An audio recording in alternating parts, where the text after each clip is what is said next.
Hello everyone, এটা ছিল সপ্তমীর দিনের একটা মিনি ব্লগ। মাকে নিয়ে আমি ঠাকুর দেখতে বেরিয়েছিলাম।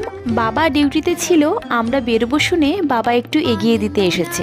এবার তোমরা অনেকেই ভাবতে পারো পুজো তো অনেক দিন আগে চলে গেছে, কিন্তু পুজোর ব্লগ দেওয়া এখনো কেন শেষ হচ্ছে না। আসলে ওয়েদার চেঞ্জের জন্য পুজোর পরপরই বাড়ির প্রায় প্রত্যেকেরই শরীর ভীষণ খারাপ ছিল। এটা আমার স্কুলের পাশেরই একটা পুজো। ক্লাস 5 থেকে 12 আমি এই স্কুলেই পড়েছি।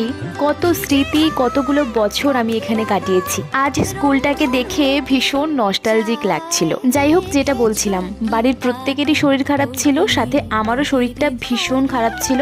তাই মন মানসিকতা, শারীরিক অসুস্থতা সবকিছুর জন্যই পুজোর অনেক ভিডিওই এখনো পোস্ট করা হয়নি। কিন্তু ভিডিও যখন করেছি, পোস্ট না করতে পারলে তো মনটাও খচখচ করবে।